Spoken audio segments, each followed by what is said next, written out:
Good afternoon. I am Justice Haller, an Associate Justice with the Court of Appeal in San Diego, 4th District, Division 1. And I am here and have the honor of interviewing my good friend and colleague, Justice Gilbert Nares. And Justice Nares and I have been on the same Court of Appeal for over 20 years, but I consider him a good friend as well. So we are here for the Court of Appeal Legacy Project. And because we're such good friends, I'm going to say good afternoon, Gil. How are you? Good afternoon, Judy. Good. Doing good. Now, I know you were born in Oceanside, and I'd like to take you through your very wonderful background and career. So let's start with, let me know a little bit about your family background. Well, I've lived in Oceanside all my life.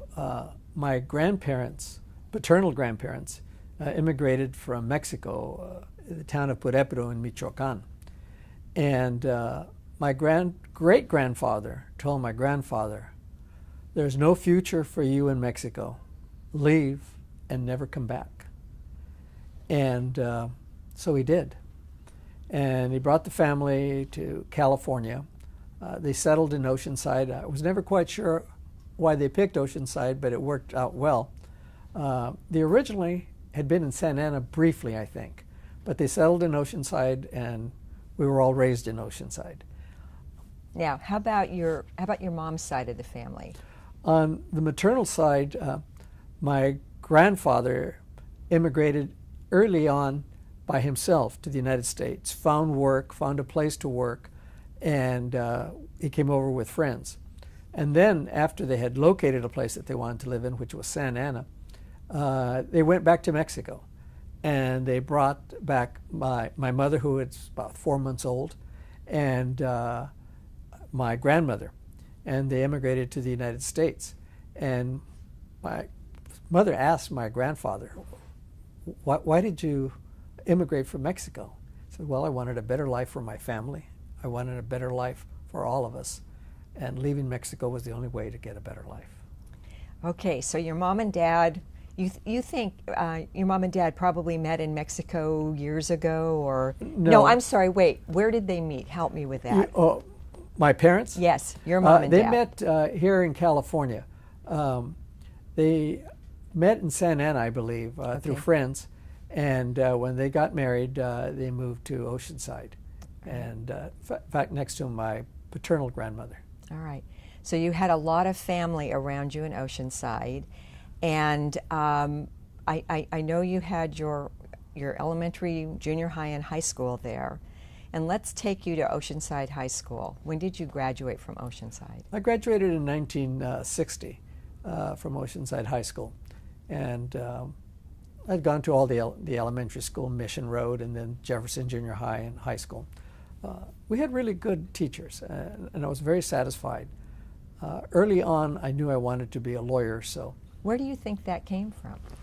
Well, it's unusual in this respect. I was watching political conventions in 1952 when I was 9 years old. I was always attracted to politics and government. My father would always read the Los Angeles Mirror, and he would always talk about, I'll think of his name in a second, a columnist who was despised by all the politicians. He wrote from Washington, D.C., and he was very articulate. And I always liked government, and I liked law, and I realized that all our leaders in this country at that time basically were lawyers. For example, I recall watching Adlai Stevenson speak at the 1952 Democratic Convention, and I said, "My God, this man is a great speaker." And there were other lawyers. So at that time, I said to myself, well, I think I'd like to be a lawyer. And that's where it all started. All right. And were you given support for that sort of endeavor by school counselors, or were they trying to direct you otherwise? No. Once I decided what I wanted to do, I never changed my mind. I knew two things for sure when I was in grammar school. And I knew I wanted to be a lawyer, and I knew I wanted to live at the beach. Everything else was negotiable, but those two were not. And you love your home by the beach. Oh, I wouldn't live anywhere else. And there's always a gathering of family and friends. If you live at the beach, you're never alone. I know you're famous for your 4th of July parties. Where Oh, you yes, have that's a coming cast, up. It's like you have a cast of 40, 50, 100 people there. So. The most we've ever had is 120. That's too many. 60 is about right. Okay. And Gil, remind me, one of the stories that I love about you was the fact that there were any number of people within your community, some mothers and such, who would get letters from their sons that were written in English, and you would provide some services to those neighbors. What did you do?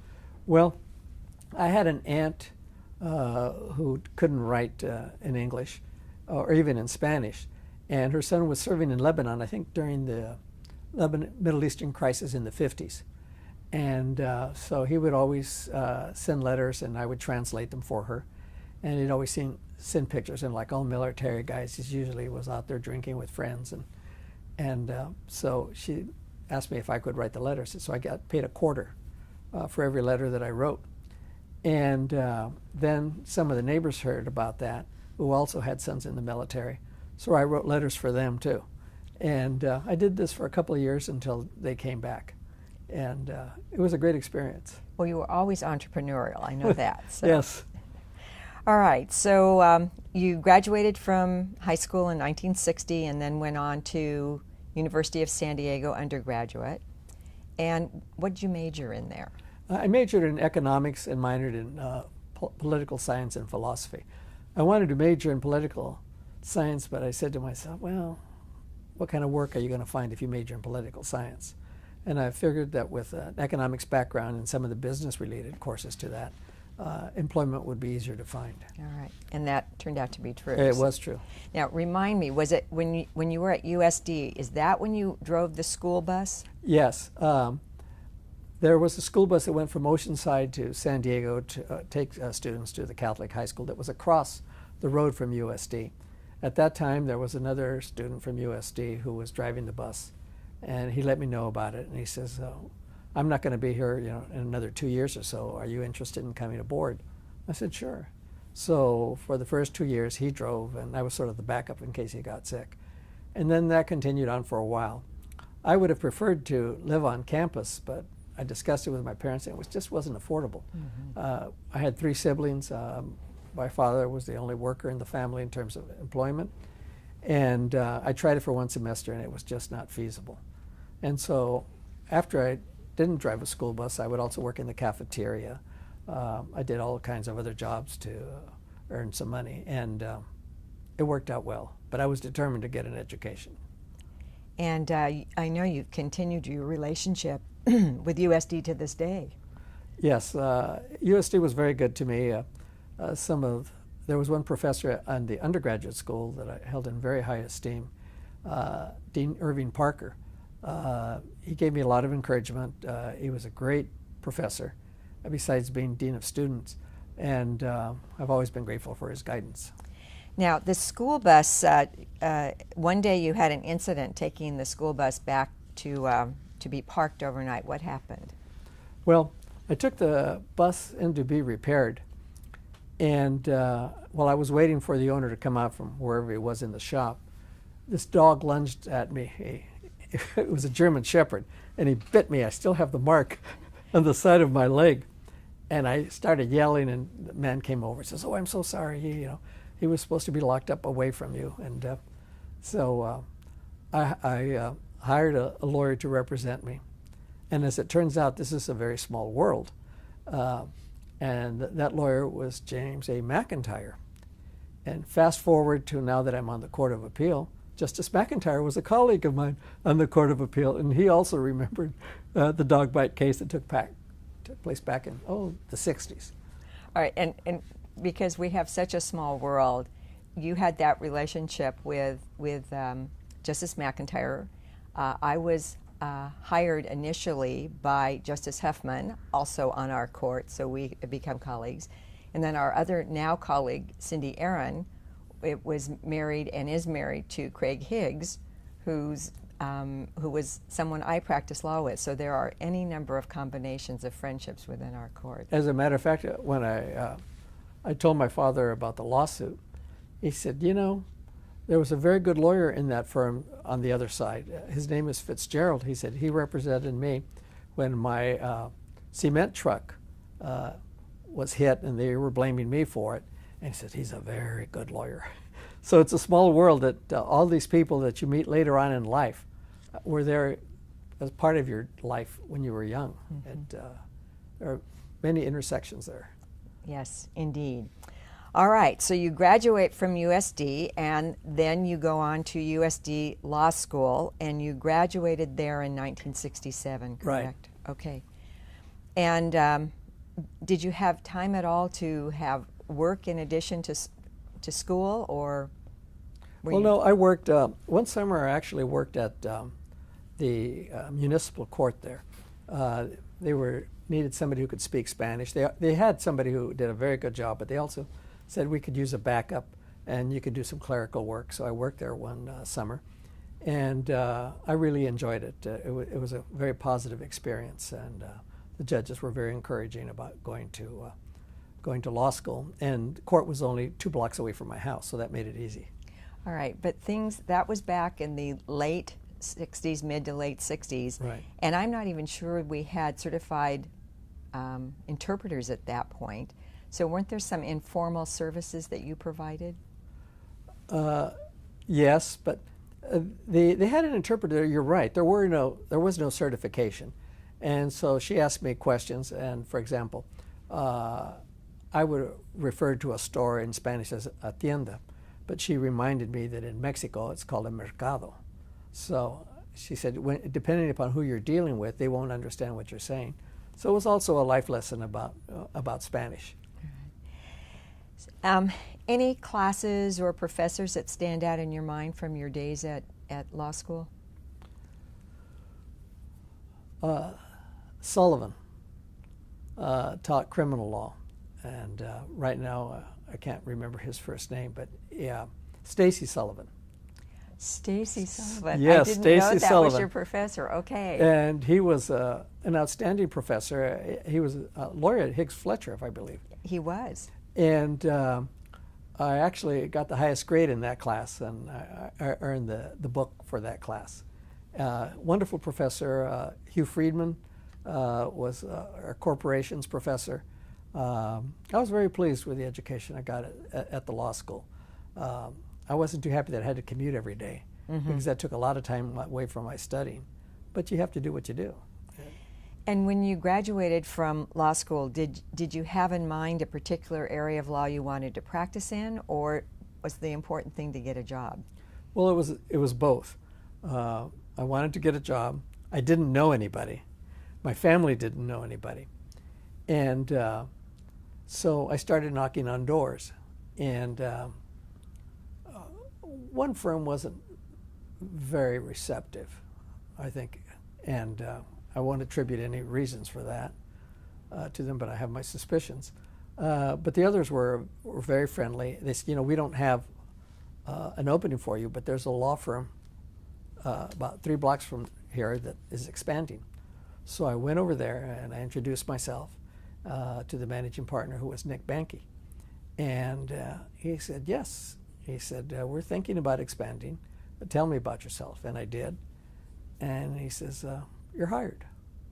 It was easy then, wasn't it? Well, so as compared to today. Then it was easy, and it was the best thing that ever happened to me, because they had a general practice. One of the partners did family law, another partner did civil, and the third did criminal. And I was the only associate. So I got to work with each of them, and I got to work in each field. And that was very helpful to a new lawyer. And they always checked my work to mentor me along the process about, here's how you maintain a file, here's how you bill, here's how you handle client relationships, here's how you make notations of everything that's important in a file. So it was a growth process, and a very good one for me. I was very grateful for their mentoring.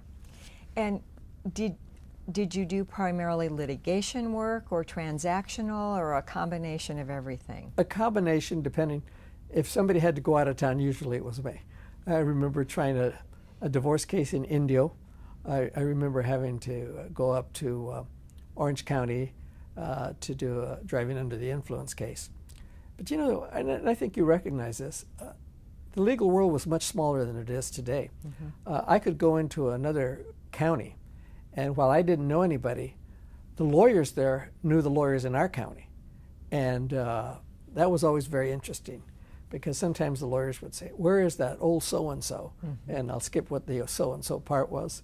But it was a smaller world, and so I tried cases in Imperial, San Diego, Orange. I made trips to Riverside, and I think I tried 2 cases there. And tell me, without not getting personal, just to sort of compare things then and now, because you started working there in about 1968-ish, correct? Yes, 68, 67. Okay. And what was your salary? $600 a month. And I'll tell you something else. I really had no money, and I couldn't expect my family to. I was living at home to provide a car. So I was driving my dad's blue pickup truck to work. And finally, after a while, after a couple of months, the partner said, we're going to give you a salary increase. Don't drive your pickup truck anymore to work, otherwise you'll have to be lawyering and light hauling. So I said, okay. So I went out and I got a Chevrolet Caprice, 4-door, and they were very good to me. I have absolutely no complaints, but nothing but praise for them. In fact, Nick Bankay I see periodically. And Gil, was the office located in Oceanside or Vista? Oceanside. All right. And they were very nice offices, and we had good staff. And if I was in an area of law that I wasn't totally familiar with, and they were, they gave me an education about, here's what is going on, and this is how you learn, and this is how you do things. And it was very helpful. They mentored me very well. I know you've always liked family law. Did that start with your work with the Bankay firm, or? Well, family law was always interesting because it was always dramatic for many people who are getting a divorce. And it's just not the women in those cases. Sometimes the men would just be as dramatic as the women. And I always enjoyed listening to people. I like people, and I like listening to their stories. And I don't have to take notes because I can remember all of that, especially if it's interesting. And so I enjoyed family law, and Bill Dobney did mentor me in family law. And I learned a lot. Now, I know that you became involved in the legal community primarily up in North County, and you were selected to participate in a state bar committee. Tell us a little bit about that state bar committee, because that became very pivotal for you. I was bar president of the North County Bar. And we had invited the state bar president, who was here in San Diego. His law firm was here. It was David Casey Sr. And he came up to speak to us one evening, and it was very well received. And we started talking, and he asked me, are you interested in serving on a state bar committee? I said, yes. He said, well, I'll send you a list, and tell me what you're interested in. So I picked various committees.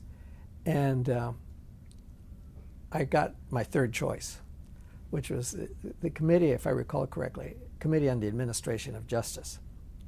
So for our first meeting, and this is how old I am, Governor Reagan was just going out of office, and Governor Brown was just coming into office. And so Ed Meese was a member of our committee. Who was Attorney General? Not at that time, but later to become Attorney General. Right, but what was his position with Governor Reagan? He was an aide in his office. Okay, all right. And so I go up to the meeting, and everybody has gray hair the way I do now, or is important in the state. And the only 2 people who are not important are myself and a young lawyer from Orange County, Jean Andre, who later became president of the Orange County Bar. And the first thing that they all asked us is, how did you get on this committee? I said, well, I was asked to pick a committee, and here I am. Well, who do you know? I said, I don't know anybody. And I said, Dave Casey asked me for my choices, and this is my third choice. And it was the best thing that ever happened to me, and I'm sure Gene felt the same way. Because at that time, the determinate sentencing law had just come into effect. And they were working on how to make it better, any shortcomings that it had. And every time that there was a big issue in the state involving the justice system, it came to the committee for evaluation and studying. Before they had the determinate sentencing law, this was before my time on there, they covered the Isla Vista issues that, remember the riots that they had in Santa Barbara? Yes, those were the riots that were taking place during the Vietnam War. Right.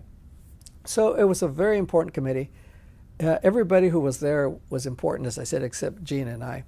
And we were mentored by many people, and the person who was always on the committee was the governor's legal advisor, and that's when Tony Klein came aboard. He replaced Ed Meese on the committee. And later, Governor Brown came to speak to the committee. Well, let me go back to Tony Klein for just a minute, talk about small world, because Tony Klein, after he was appointed to the Appellate Court, the First District, by Governor Brown, correct? Right. So you've continued to have a relationship with him professionally as well. Well, professionally now, I obviously don't see him except Right. at conferences. And so Governor Brown was invited to come to speak to our committee, as Governor Reagan had done before my time, to speak to the committee. And Governor Brown, as you know, is very articulate and very knowledgeable about many things. And so after he spoke for, it seems like a half hour, 45 minutes, the chair asked us all, does anybody have any questions? And let's start with the people, go around the table. So when it came to my turn, and in a way I regret it to this day what I said, but apparently the governor didn't take it in the wrong way. And you were young. I was very young. I was 30 or 31. I said, Governor, I came to hear you speak, and you sound like my mother, and I think you're both wrong on some of the issues of crime and punishment. I think people who commit some of these crimes deserve to be put away for a long time. And he said to me, he's very engaging. He says, well, have you read this book about crime and punishment? And I said, no, but I'll read it. I said, have you read this book? And he says, no, I haven't. I said, well, you might want to read it. And so we went back and forth, and it went around the table, and he spoke again, and then he leaves. And Gene, who was sitting next to me, says to me, oh, for the next 8 years, you're not going anywhere. And I said, was I that harsh? He said, you were pretty tough on him. So I said, oh, well, I didn't mean it. And the governor comes back in, and he comes up to where I'm sitting along with Gene. And I stand up, I said, I meant no disrespect. I just think you're wrong on some of your views. And he says, well, it's okay. What's your name? And I told him. And he says, and where do you practice? I told him. And he says, okay, thank you. And he leaves. And I went home, and then I went to visit my parents, and I said, guess what? I told them what happened. My parents said, you did what? You talked to the governor. How? Why did you do that? I said, well, he was wrong. He said, well, you obviously told him off in an improper way. I said, well, he wasn't mad or anything. And so later I have another opportunity to talk to Governor Brown, and apparently he doesn't forget very many things. He remembers, but he was never critical. He didn't bring it up again. But well, obviously you knew how to disagree disagreeably. But so now I know that yes, you did have another opportunity to talk to Governor Brown, and now you're about an 8 or 9 year lawyer. And tell me the next time you started talking to Governor Brown, what happened? Well, some people had asked me if I was interested in being a judge, and I said yes. So I put my name in, and I get a call from Tony Klein, and I had the support from some really good lawyers in town who had recommended me. And so when I go up to see Klein, he says, Gil, he said, we get all kinds of evaluations on you. And so he talked to me about my practice, about my how many cases I had tried, my experience in municipal court. So I answered all the questions. And then he said, the governor wants to talk to you. I said, why do I have to talk to the governor? He's the governor. If you want to be considered for the municipal court, you need to talk to the governor. I said, okay. So he ushers me into this boardroom, and he says, the governor... And you're in Sacramento. I'm in correct? Sacramento. And I was nervous enough because I was supposed to fly directly to Sacramento, and then it got fogged in. So they diverted the plane to San Francisco, and then I had to catch another plane to Sacramento. And when I sat there in the conference room for maybe half an hour, finally the governor comes in, and he has this huge stack of paperwork. And I know he's read it all because once he starts going, he says, oh, I see in the 5th grade you broke your arm and you can't touch your shoulder. I said, yes, that's true. And then we started talking about crime and punishment. We talked about crime and punishment, what should be done for various people. I mean, are there social programs, et cetera, and is determinate sentencing a good law? And we talked about all of these things. Harkening back to the first conversation. First conversation. He's very engaging, he's very knowledgeable, and obviously he's a very well-read person. So then he gets up, closes it, and walks out. So I sit there for another half hour or so. And nobody's telling you what to do or where to go. No, I'm just sitting there in the boardroom, and the governor and Tony Klein comes in and he says to me, "What happened?" I said, "I don't know. I spoke to him, and then he left." He says, "Well, thank you for coming." I said, "What does this mean?" He says, "Thank you for coming." So I went home and I told. This was on a Friday, I think, and when I get home, I told my parents, this is what happened.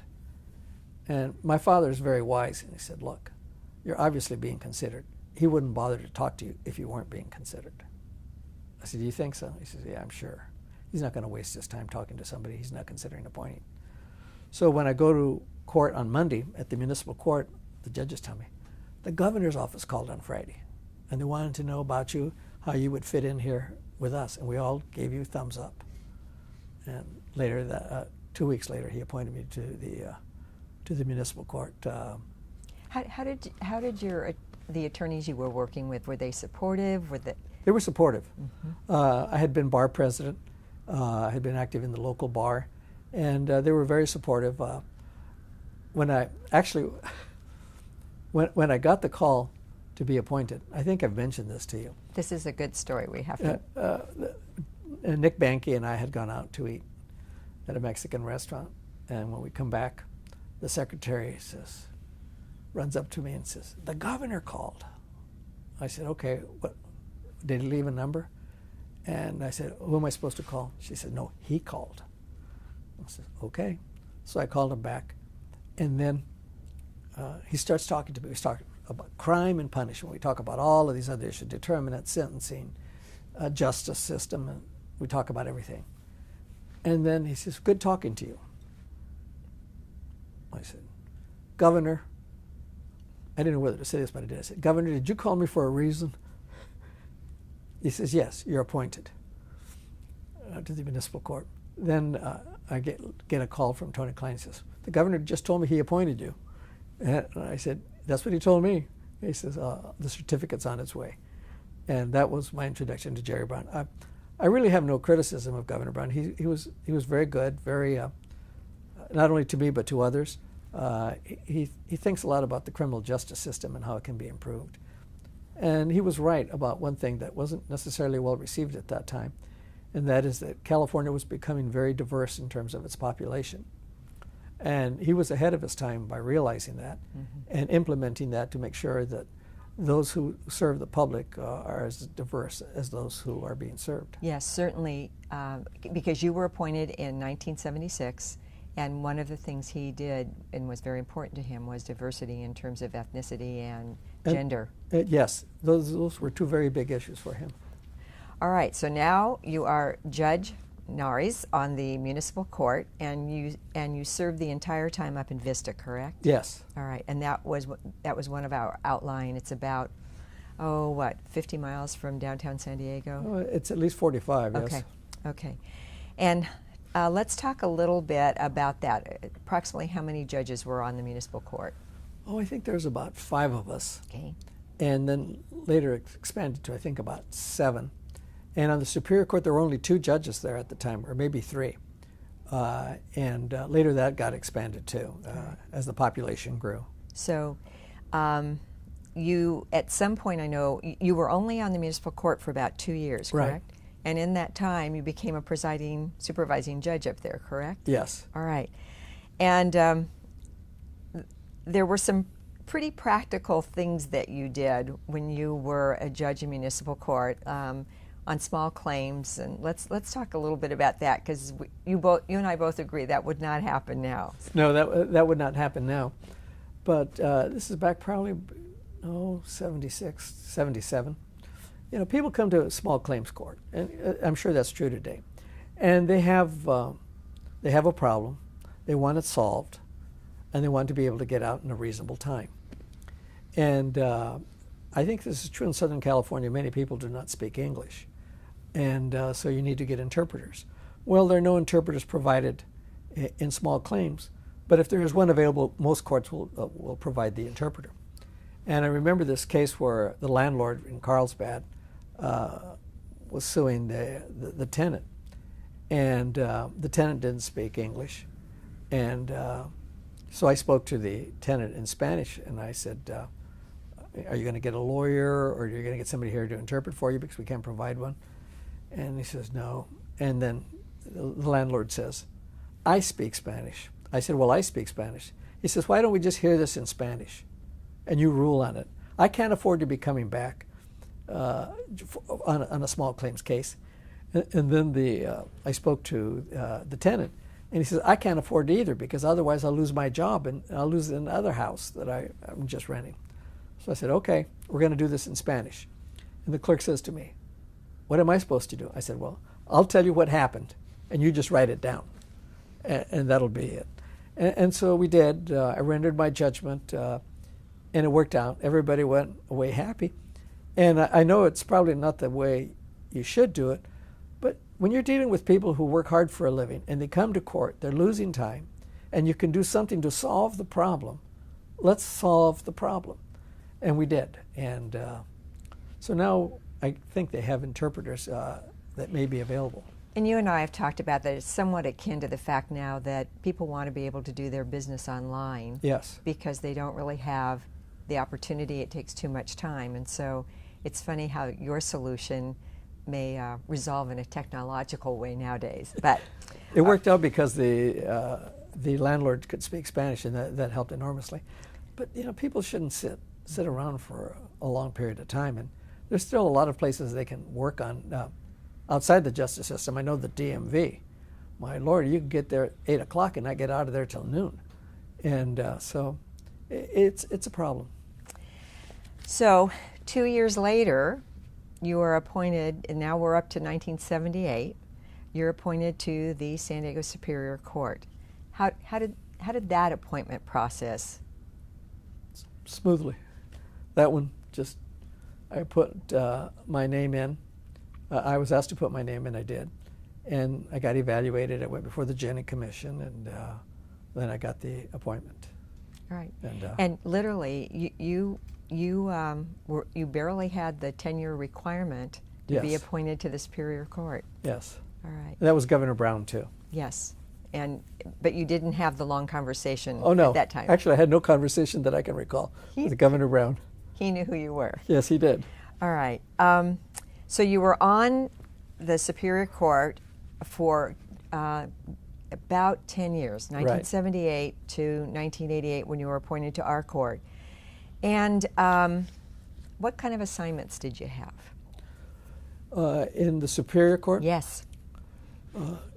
In Vista, you tried everything, whatever was needed. I was usually doing criminal cases, but I also did civil cases. I did family law cases, depending upon what the supervising judge sent out that needed to be done. So we did all kinds of work, which made that really interesting. You didn't just get bogged down in one particular area. You got to consider many cases. Let me tell you about one case that happened. It was really interesting. This individual was charged with burglary and had several prior convictions. And I had kept out the prior convictions. This was a jury trial. Jury trial. And so the DA was very unhappy about that. And the jury acquitted the defendant. And so the DA talked to the jury, and you're not supposed to, but he did. And he said, had you known that this person had prior convictions, would you have acquitted him anyway? And they said, oh, it doesn't make any difference. We already knew. How did you know about the prior convictions? And this just shows you how little details can cause problems. Well, what had happened is all the judges get a calendar with the charge and the priors. But they also post that same calendar outside the door of the courtroom. So the jury said to him, we read it out there. It says here, People versus Jones, and here are his prior convictions. So while the DA shouldn't have done that, that brought about a big change. Thereafter, the prior convictions were not listed on the charge outside the courtroom. So little things like that can make a significant difference. That's somewhat the reminder that all of us say on a jury, when you have 12 people, they don't miss a beat because at least one of them has seen or heard something. Yes, that's very, very true. And I enjoyed jury trials. That they came up with some decisions that might not necessarily been perfectly with the law, but were the correct decisions based upon the facts that were argued and the law that was given. What is your sense, Gil, you were there almost 10 years. How many jury trials do you think you presided over in that time period? Oh, I don't know. That's all I did for the 10 years. Okay. And so whatever was assigned to me, it has to be well over 100. I'm sure it is. Yeah, because. But didn't you, I had the same sort of impression you did, that I didn't always exactly agree, but they always came to fair conclusions. I think so, and that and I was very, very impressed with the juries. They listened to the cases very, very carefully. We had one that a young man who had mental problems in terms of understanding, cognitively, he wasn't there. He wasn't mentally retarded, but he had impairments. And he was about 21, and he was charged with being a lookout for a burglary. And the jury was listening very attentively, and then the DA made a mistake, I think, and he asked the young man, he said, "You're not very smart, are you?" And he says, "Oh, my mother says I'm her slow baby." It was all over. It was over. And the mother got on the stand, and she said, I try my hardest. He's a grown man. He wants to be out with the guys. And some of the guys will mislead him in doing things. He's really good, but I can't keep him in the house. And so the jury made the right call on there. He was there, but he wasn't really a lookout. They were just using him. Mm-hmm. And so I agree with you. I think juries are really insightful. Mm-hmm. They look at it very, very carefully. And I had another one where this young man was charged. At that time, some of the people who were well-behaved in jail could be trustees. So they could go outside the jail and pick up the trash and dispose of it. And this young man was told, "You're going to go out there because you get to pick up the trash. Underneath the trash can, there's going to be some marijuana. You bring it in." He says, "I'm not going to do that." He says, "Let me tell you what bad things are going to happen to you when you do that, if you don't do that." So he did, and he got charged. And one of the jurors who I did not know personally, but he attended our church, and he was one of those very strict people that you can just tell by his conduct. And when the young man got on the stand, he said what was happening. And the DA said to him, "Well, why didn't you just ring the bell that they have there in the room for an emergency?" He says, "Yes, they come and they say, 'What's going on?' And then they leave. And guess what happens to you when they leave?" And he started crying. Jury acquitted in 10 minutes. I mean, yes. They're insightful. I mean, no, they are. I agree. You got to have some common sense in this world. Let's talk a little bit about the kinds of cases that were up in the Vista area, because you had a lot of cases involving young military people because of the proximity to Camp Pendleton. Right. You also were very close to a highly wealthy area in Rancho Santa Fe, so you had any number of interesting family law and probate yes. cases, correct? Yes. Oh, yes. Yeah. Lots of money, lots of... I had never heard of the expression a waterfall in terms of income. And they said, well, we reached a point where there was a waterfall. I said, well, could you explain that? I know what a waterfall is.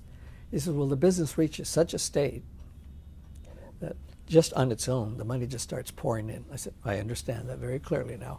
And so you had both. You had some very poor people. You had young military people. We had a big senior community in Rancho Bernardo, and we had the wealthy area of Rancho Santa Fe. And one thing that I found that was true, people think that seniors are always conservative. They're not. I think they have a lot of life experience that they bring with them to the jury. And I think it's a mistake for people to think that in a criminal case they're always just going to be, let's convict them and send them on to prison. They listen to the cases. I think it's because they have a lot of experience. In fact, one of the DAs told me at that time that he didn't like seniors on death penalty cases because they were more reluctant sometimes to impose the death penalty unless they were absolutely, positively, without a doubt, proved guilty beyond all a reasonable doubt that they deserved the punishment of death. And so it was an interesting experience. I wanted to explore, too, a little bit about the relationship between the judiciary and the lawyers back in sort of 1978 to 1988. Was it friendly? Was it informal? What was it like? I think it was friendly and it was informal. There were a few judges who were very formal in their dealings with lawyers. I thought it was very positive as a whole. I didn't. Different judges had different approaches, and it was good. I think the public always received justice from the judges, and I think the community was pleased with it.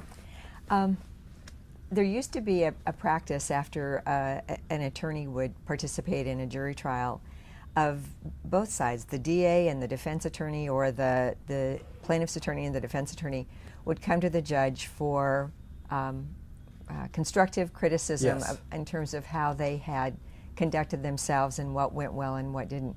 Was that something that was sort of common practice back then? I saw some of that, and I experienced some of that. But after a while, it was done away with. It was considered, I don't know that the word is unethical, but that it might be Too cozy? too cozy. I agree. And that's unfortunate because a lot of experienced judges did provide young lawyers with direction, because some of them didn't have a law firm that they were practicing with. They were on their own. Mm-hmm. And it helped to get some constructive feedback from a court. But that just stopped. That has stopped. Agreed. It stopped a long time ago. Yes, it did. And but I think the Inns of Court that we have now, and where you have lawyers seasoned lawyers that also are participating in Inns of Court, I think that helps young lawyers a lot, and I think it's a good thing to have. And I know that the North County still considers you their judge. They love having you come up there and participate. I have a fondness for North County. I have no plans to retire, but if I ever did, I might be willing to sit on assignment up there in North County to do whatever work needs to be done. Well, we're now up to 1988. Did you formally apply for the Court of Appeal, or were you encouraged, or how did that process start? A little bit of both. I was encouraged, and I did apply, and I didn't know Governor Majan or anybody in his inner circle, but I applied, and eventually I was interviewed, and by his judicial appointment secretary, who was later on the Supreme Court, and That would be Marv Baxter. Marv Baxter. And it was a very positive experience. I can tell you this, our local assemblyman at that time was Bob Frazee, and a friend of mine who had been one of my mentors was a good friend of his. And so he invited me to a reception that they were giving for Governor Duke-Majan. And Governor Duke-Majan told a story that I've always thought was hilarious and probably true. He said, the governor said, thank you for all being here. I've really enjoyed speaking to all of you. In the last 8 years that I've been in office, I must have shaken 1 million hands. And everybody says that they voted for me. He says, I don't understand how I could have almost lost the first election by 80,000 votes. So he had a wicked sense of humor. And I could appreciate that. I'm sure every politician is told by every vote, oh, I voted for you. I think that's probably true. If I remember correctly, you and Justice Huffman and was it Justice Froelich? Yes. Were appointed to 3 brand new seats. Was that it? Or did one of you get a retiring seat? I think Dick got a retiring seat, and I think there were 2 new seats that were added. I'm not positive, but I know that there was the 3 of us, obviously. Okay, so the 3 of you come onto the bench at the same time. Right. And seniority plays into things. How is it? Tell me the story of how it is that since you were all appointed on the same day, how did you decide who was most senior? We do it in the wisest of ways. We draw straws. And I drew the short straw, so I was third. All right. And Dick was first, and I think Charlie was second. Okay. And it's fine. No, I know, because it makes so little difference. That's right. Yes, but there are certain protocols of that. Now, so you literally are coming up on your 30th anniversary of being on the court. I think August of this year will be 30 years, correct? Yes, and total time, beginning with the immunity courts, 42 years. Right. And I've been grateful for both Republican and Democratic governors appointing me and being of public service. It's been an honor and a privilege, and I hope I've measured up to their standards and served the public well. No doubt you have. I know that. In terms of cases, you very quickly, you and I are appointed to be lead on about 7 cases per month, and then we are either second or third on another 14 cases per month, and then we have extra cases from central staff. So we've had a lot of cases. But there's also the writ process, and I'd like you to talk a little bit about why you think writs, the cases that come out of writs, are so interesting. Well, they usually present novel issues or issues that would take too long if they came up by way of appeal, so the lawyers find a way to craft the court's attention to an issue that needs to be resolved. And they always seem to be cutting issues or issues that could eventually be reached, but they can frame it in such a way that it can be reached now and decided now. And I always found their cases interesting. And I love writs. I just enjoy them. The immediacy of the problem, the ability to work it through it and get an opinion out on it. Mm-hmm. And so that's my favorite area. And it's sort of interesting because over the years, in the last year, for example, we've all noticed that the number of civil writs coming in has increased substantially in particularly the last couple of months, and we're not sure why, but they have. I don't know either. But we do. I'm on the writ panel now as we speak, and we are getting a lot of civil writs. I don't know what it is that's bringing that about. They aren't necessarily difficult or new issues. Everybody just seems to.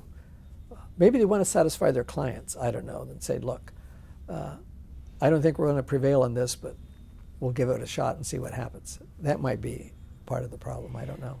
Well, I also know there was a habeas, a proceeding that came in by way of habeas that as you've never forgotten.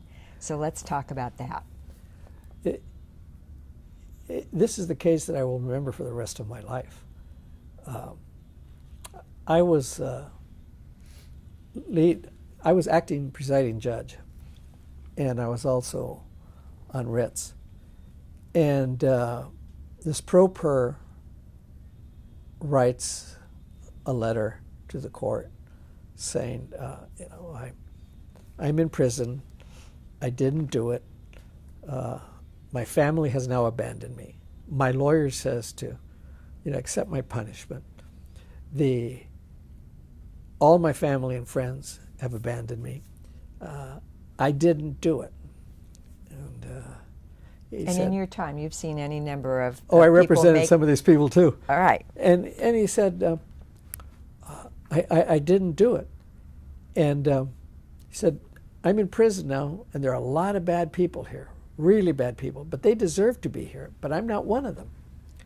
And he had been convicted of kidnapping for rape and kidnapping for robbery, and he got 2 consecutive life sentences. And by the time he wrote this letter, he had done 10 years in prison. He had written to everybody and he had not gotten any relief. And there was something about his case that really bothered me. First of all, he didn't sound fake. He didn't sound like, I'm just going to do this just in case I can get out or if it'll help me. It really bothered me. So I told the panel, I think we should provide him with a lawyer. And we did. And then the next step that came up, they said, his lawyer turned out to be Carmela Simoncini, a very fine defense lawyer who now is clerking for one of the, research attorney for one of the justices in San Bernardino, asked the court for money to run a DNA test because there was no money for it. So it had to come out of our budget. So that's a shortcoming in the law at that time, anyway. And DNA was not really available when this fellow was convicted, or wasn't used very It wasn't often. used because apparently it was expensive too. So I went to the panels and I said, it has to come out of our budget. And we concluded, well, if we're going to give him a lawyer, we might as well give him the money for the DNA testing. So we did. I think it was like $3,000. And then they conducted the DNA testing, and it wasn't him. Conclusively. And if I recall, they used the same DNA testing that they used in that famous case up in Los Angeles. I'm trying to think of his name.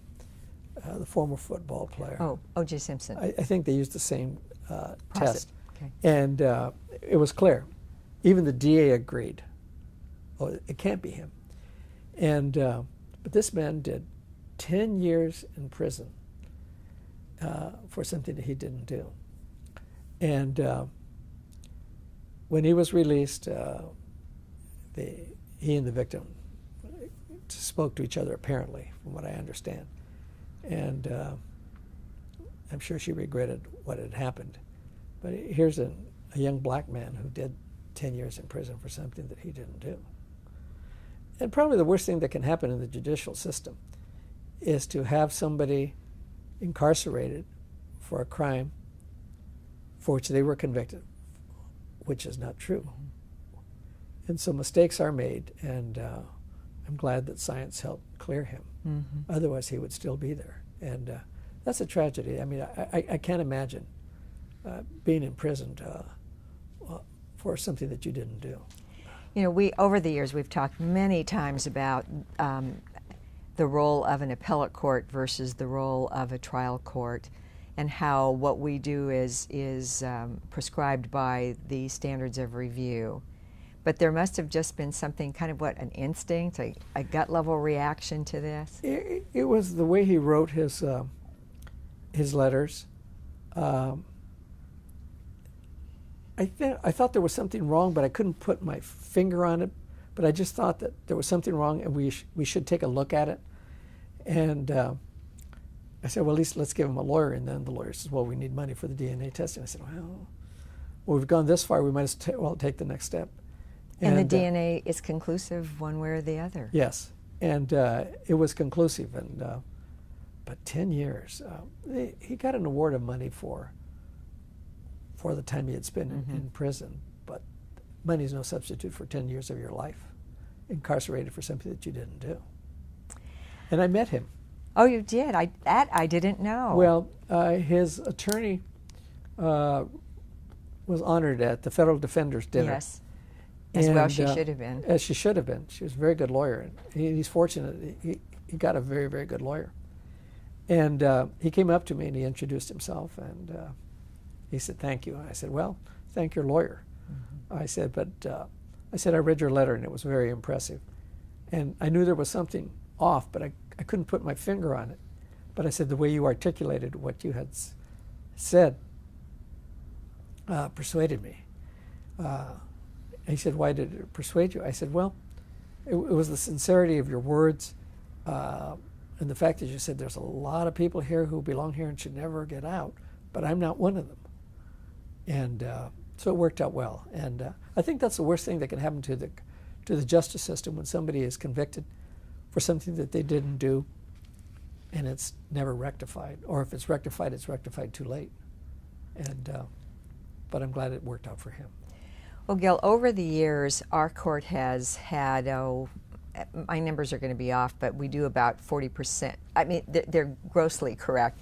Sort of 40% criminal, maybe 35-40% criminal, 30% civil, some probate and family law, and then we have over the years we've had a large percentage of dependency. So you've seen all those cases. Yes.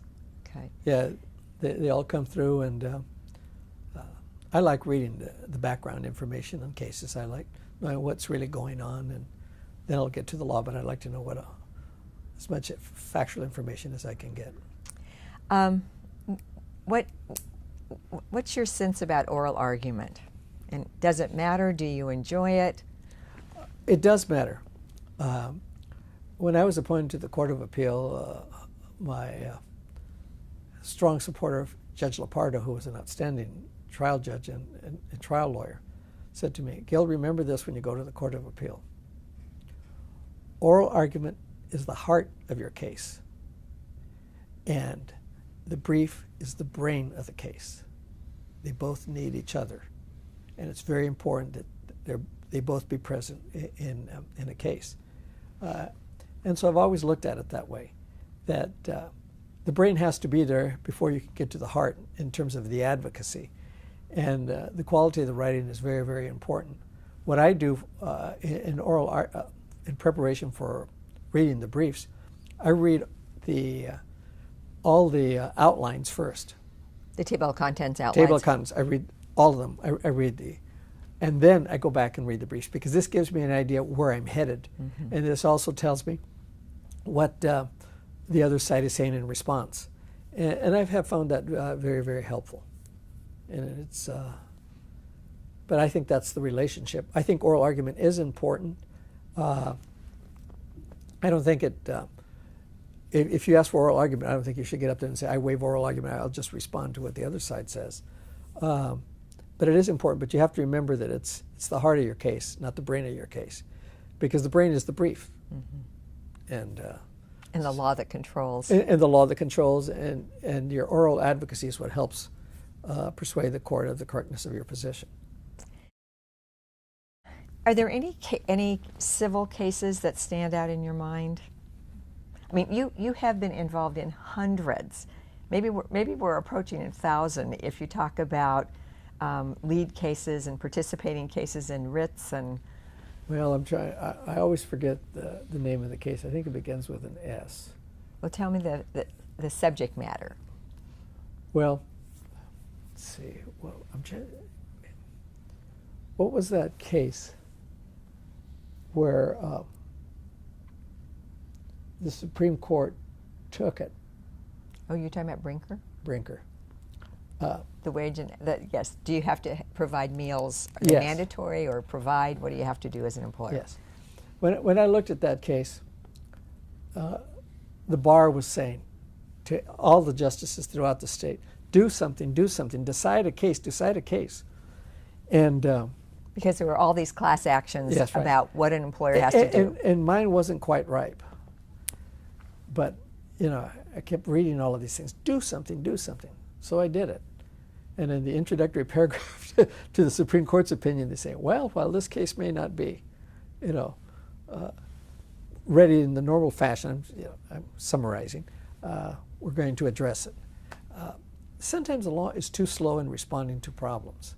And I'm not saying that we should rush through it, but there ought to be a better way to get to some of these cases rather than wait 3 or 4 years. I'm not being critical of the justices of the Supreme Court.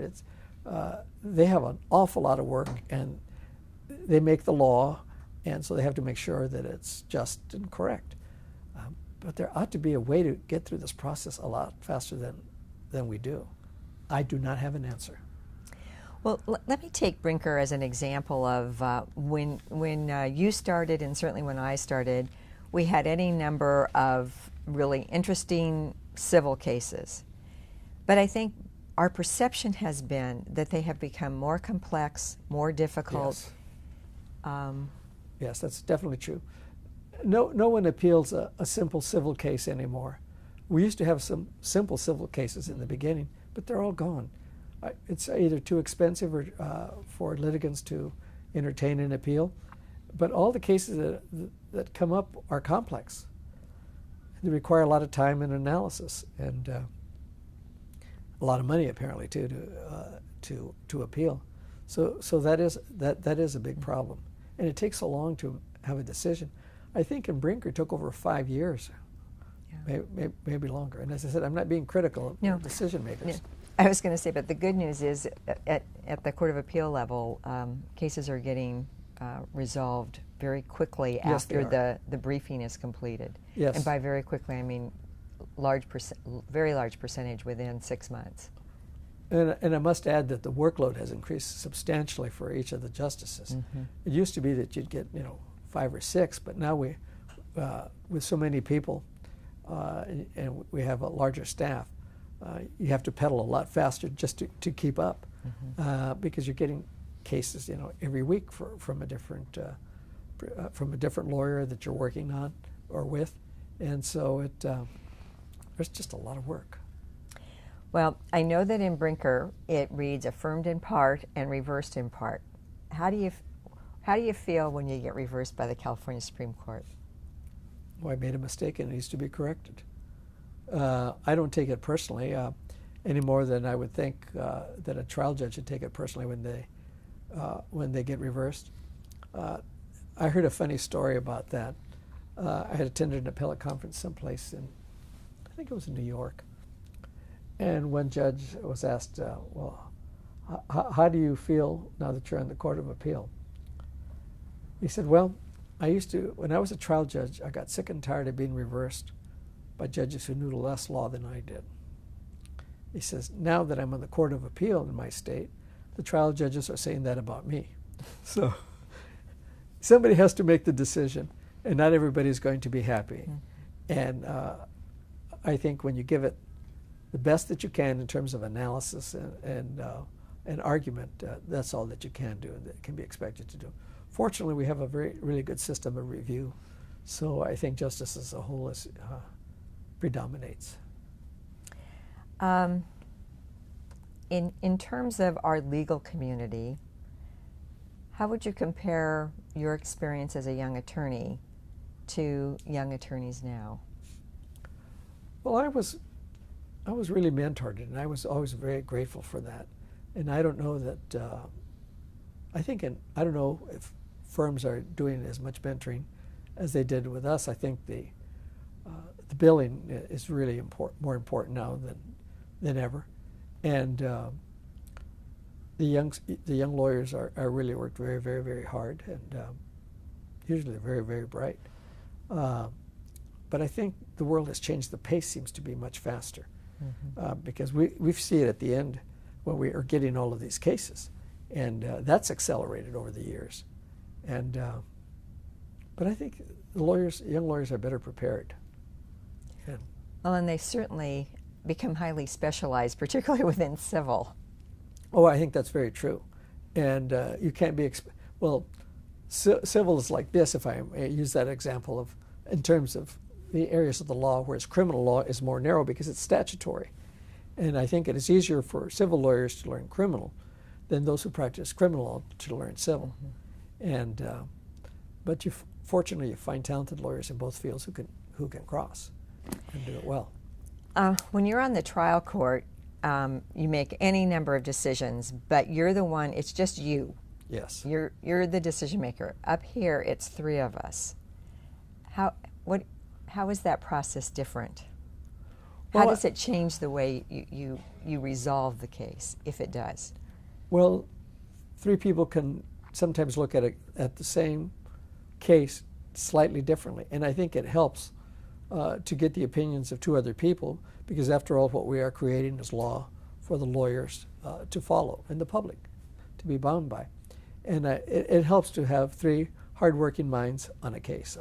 I'm grateful that we have three. And it takes more time, but if you're going to establish the law and make paths for the law to new areas of the law, you should have three or more minds working on it. Agreed. Well, let's talk a little bit about, would you do it again? Yes. I would always want to be a lawyer again.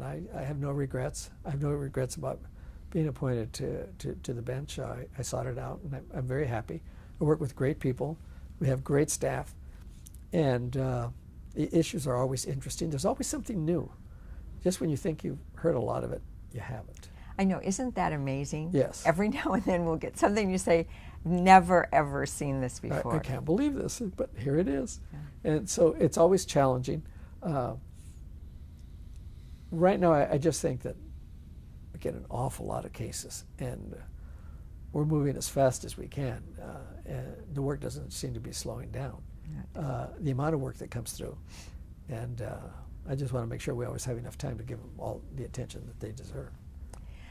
I know you have a darling grandson and granddaughter. Yes.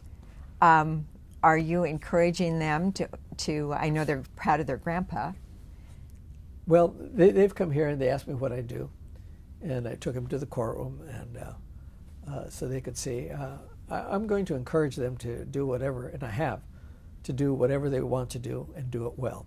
It doesn't make any difference to me what kind of work you pick, as long as you enjoy it and you do well at it, because that's what you want to do. There's no field of law or any other profession or occupation that I would say don't go into. If they ask me for advice, I'll give it to them.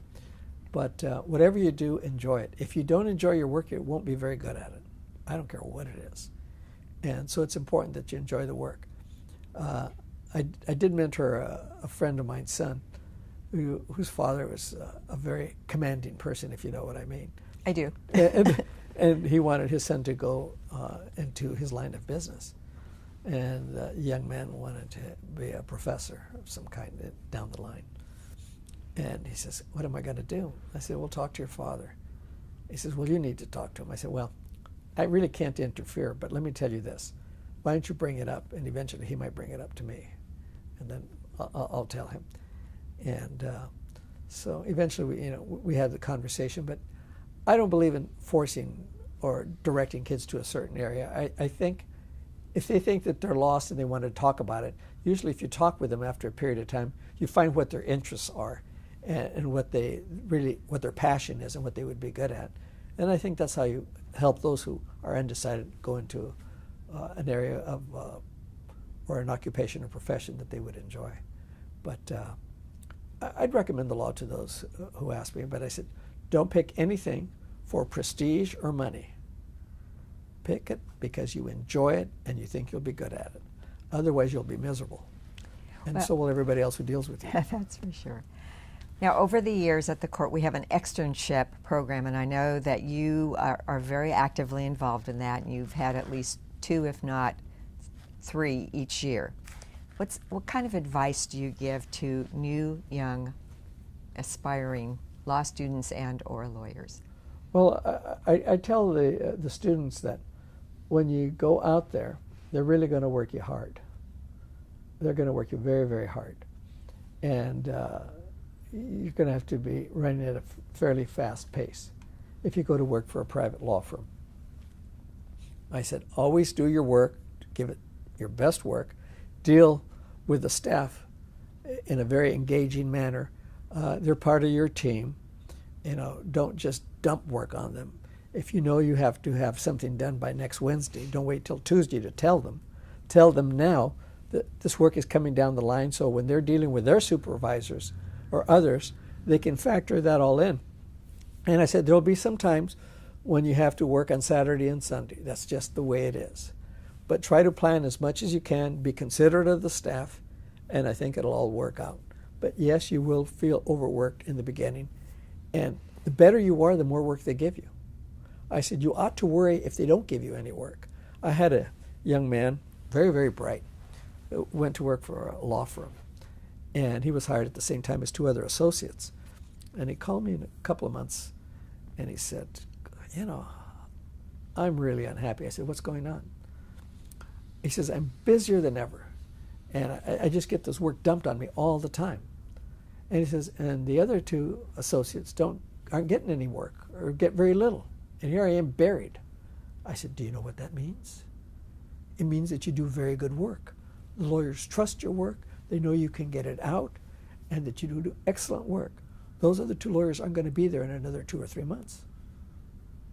So I didn't look at it that way. I said, well, call me in 2 or 3 months. And sure enough, they were gone. Mm-hmm. So the fact that you're being overworked is usually a sign that they have trust in your judgment, and they've read your briefs and your other matters that letters and whatever it is that they charge you to do, or depositions, and they have confidence in you, and that's why they're giving you all of this work. I said, expect to be worked hard. I said, but there's something else you need to do, and this happened because there was one of my young externs. I knew she was going to be a very good lawyer, and she did turn out.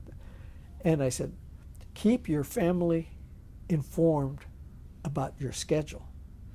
So if you know you're going to have to work Saturday or Sunday in Los Angeles, and you live here in San Diego, when you know, let them know. Don't leave them hanging. You know, keep them part of your team. You know, it's going to be difficult for you in the beginning because you can't control your own schedule. And okay, you have to be in Chicago. And I've had some of the externs tell me when they come back, you know, I'm telling, or you have to go up to San Francisco. So if you keep your family informed and you have work-life balance to the best you can, I said, work out as much as you can. I said, it'll work out. So I think it's twofold. Number one, you have to work hard. And number two, you should have a work-life balance. And by that I mean, even if you can't control all the hours, you can keep your family informed as to what is going on. And so they don't feel like they're left out and that you don't really care about them. And then if it really gets bad, then you probably need to leave the firm and find other employment that's consistent with your values and your interests. But it happens. When you're young, they tend to work you harder. They want to see what you're made of. Every year at the court, we always have a lunch with our externs, and inevitably a question that they want advice on is, what if I would like to be a judge? And I know you give some good advice. Well, if you're already starting out that you want to be a judge before you become a lawyer, when you become a lawyer, I wouldn't go around, if I were you, saying you want to be a judge. What you ought to do is spend the next several years being the very best lawyer that you can be. And then if the opportunity arises, you can apply. But if you start telling law firms who are investing time and money in your professional growth, I want to be a judge at the very beginning, they're saying he's already looking at the exit door, or she's already looking at the exit door. Why should we keep somebody like that? So if there's somebody else with equal talents, they're going to keep that person and let you go. It's all right to think about something down the road, but concentrate on being a very, very good lawyer. And then others will know that, yes, this very good lawyer would make a very good judge. But concentrate on being a very, very good lawyer. I'm not telling you not to think about it. I'm just thinking the steps that you ought to undertake first. Be a good lawyer, do everything well, and then when the time is right, you might want to think about it. But don't start announcing it early because you're already looking at the exit door. And I know you always give them some thoughts as to what are some characteristics that you think are important for a judge. Patience, willing to change your mind, be a student of the law, focus always on the issues and be patient. I think being patient and listening is a significant part of our work. As a trial judge, it's a significant part of the work. And especially when you're dealing with people like in the trial court, it's very important that you listen even more, because that's the opportunity most people have for justice. Not everything is appealed. And we're really not in the justice business, we're in the correction business. Did the judge follow the law? If they followed the law, whether Nares would have done it differently isn't important. The fact is that the judge followed the law, and he or she is entitled to come to the conclusion that they did, because it's within the range of what a proper decision is. I would do this profession again. I would be a lawyer again, and but you have to put a lot of time in it, and they certainly are going to work you when you're a young lawyer. I know you know that, Judy, and I know that all the people who are lawyers know that. Well, any last thoughts? I'm very thankful to all the people who enabled me to be here, to be a lawyer, who put up with me. That is not hard to do. Well, who taught me and who guided me. I'm very, very grateful. Goes back a long ways back. I'm grateful for my colleagues. I'm very grateful for the staff that we have here at the court. We couldn't do our work without them, because there's so much work that just flows through in terms of making corrections, getting the work out. I'm thankful for everyone, and at the end of the day, when I retire, I want them to say, well, he gave it the best, and he worked hard at it, and that's the time to go. I would do it again, and I'd recommend it highly to anyone who wants to be a lawyer, or eventually a judge, or just be a lawyer. I'd do it again in a heartbeat. Well, thank you. Thank you. Thank you. I wish all prospective lawyers to be, if that's what you want to do, it's a great profession. I would do it again in a heartbeat. Thank you. Thank you.